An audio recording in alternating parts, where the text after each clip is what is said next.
Welcome back, everyone. I am absolutely thrilled to have you here for today's explainer, because we're tackling a topic that affects so many people, yet is just so frequently misunderstood. Today, we're going to demystify the dense clinical realities behind toxic relationship dynamics.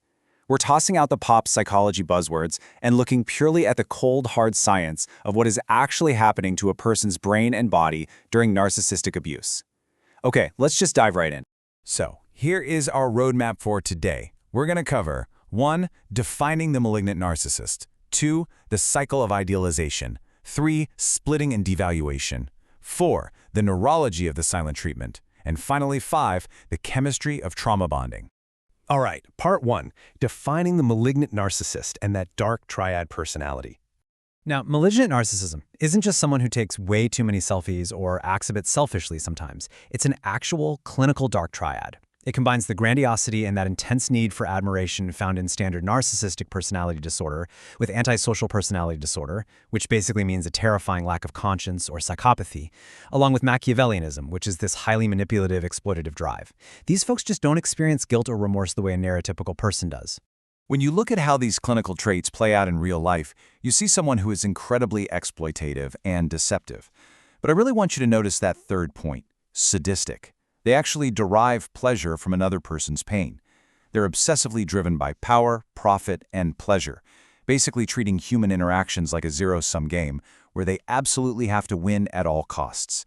They can be highly aggressive, vindictive, and honestly, prone to extreme paranoia, constantly convinced everyone is out to get them. Because of this cocktail of traits, the abuser operates purely as a predator, completely devoid of normal human compassion. Moving right along to part 2, the cycle of idealization, or manufacturing the perfect connection.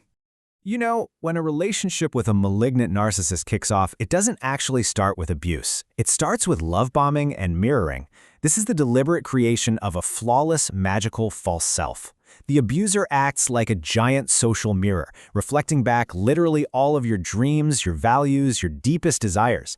They put you up on this wildly fragile pedestal, but here is the real kicker. They aren't actually seeing you. They're just using you to reflect back their own desired grandiosity. They desperately need you to view them as the ultimate savior, so they manufacture this intense dynamic where you feel like you're absolute soulmates. Okay, so how do they maintain that control once you're hooked? Well, they use this brilliantly insidious concept called the 5% titration strategy. Abusers will start out by giving you 100% affection, attention, intimacy, the whole shebang. But then they start to titrate it down. They abruptly, but super subtly, drop that connection by just 5%. Then another 5%. They steadily withdraw until the connection is just running on fumes. And when you finally notice and start to panic, they briefly restore a tiny fraction of that connection, never back to 100%, but just enough to manufacture this desperate, starving dependency.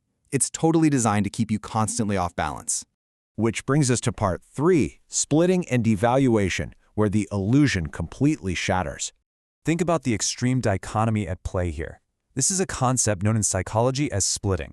Abusers with these specific pathologies literally cannot see shades of gray. During idealization, you are all good. You are the flawless, perfect soulmate. But the second you disappoint them, you instantly flip to all bad. You become a worthless traitor, the absolute villain. They're completely incapable of holding two conflicting thoughts at once, like, hey, I love this person, but they made a mistake. For them, it is a rigid all-or-nothing dichotomy. Clinical expert Darren Finn McGee hits the nail on the head here when he says splitting is a primitive defense mechanism to protect their fragile ego from cognitive dissonance. Basically, if you act like a normal human being and show even a tiny flaw, it creates massive internal chaos for the narcissist. Their idealized perfect fantasy of you is broken. So, to avoid facing the reality that neither of you is perfect, their mind aggressively splits, literally erasing every good memory they ever had of you. And that sudden shift brings us to the narcissistic injury. Once that split happens, the trigger is usually something incredibly minor. We're talking about a perceived flaw, a healthy boundary you tried to set, or even just a completely trivial oversight, like, I don't know, forgetting to buy milk on the way home. To a malignant narcissist, forgetting the milk isn't just a simple mistake. They perceive it as a malicious, deliberate attack on their superiority. This injury instantly wipes out all the good times and aggressively kicks off the devaluation phase. Now let's look at part 4, the neurology of the silent treatment and the actual anatomy of emotional violence. There's a very specific region in the human brain called the anterior cingulate cortex. This is the area responsible for interpreting and coding pain. I really want you to focus on this for a second, because this is where the physical reality of emotional abuse is straight up proven by medical science. The clinical literature is absolutely wild on this. It states that the silent treatment activates the exact same area in the brain that codes for physical pain and emotional pain.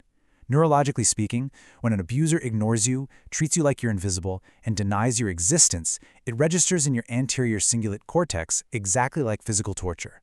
Your brain literally cannot tell the difference between being struck physically and being ostracized emotionally. It's that profound. By weaponizing this void, the silent treatment becomes a sufficiently punitive and emotionally freezing tactic. And the worst part? It's plausibly deniable. They can just gaslight you and say, "Oh, I'm just quiet today," completely dodging any accountability. It is a coercive control tactic designed to force your compliance. It heavily relies on alloplastic defenses, which is a fancy way of saying they blame you, claiming your behavior forced them to ignore you. Ultimately, it's a tactic designed to completely negate your existence and break your psychological standing. Let's move to our final section and see how all of this builds into an inescapable trap. Part 5. The chemistry of trauma bonding, or how they hijack your central nervous system. Understanding the physiological reality of trauma bonding is absolutely crucial because it removes the blame from the victim entirely. We are talking about a literal addiction engineered by wild hormonal swings. When the abuser withdraws and devalues you, your brain gets completely flooded with cortisol. That means extreme anxiety, stress, self-doubt. Then they throw you a crumb of fake affection, and boom, your brain is flooded with dopamine and oxytocin, creating an intense biochemical high. You aren't just emotionally attached anymore. Your neurochemistry has been hijacked into a full-blown addictive loop. Clinical psychologist Dr. Ramani uses this fantastic metaphor saying they're like a computer virus that gets in and infects the hard drive, which is your central nervous system. This perfectly validates what victims go through. You ruminate, you try to justify things, you blame yourself, and it's because the abuse has literally hacked your biological hardware. It's a systemic infection of your nervous system. Which brings us to our final thought for today's explainer. If abuse systematically rewires our neurology and our chemistry, how can understanding these clinical mechanics finally give us the power to break the cycle? I'm going to leave you to reflect on that, because realizing that you are fighting a biochemical addiction and a calculated clinical strategy and not some romantic failing, well, that can be the ultimate tool for reclaiming your reality, healing your nervous system, and finally breaking free. Thank you so much for exploring this with me today, and I'll catch you in the next explainer.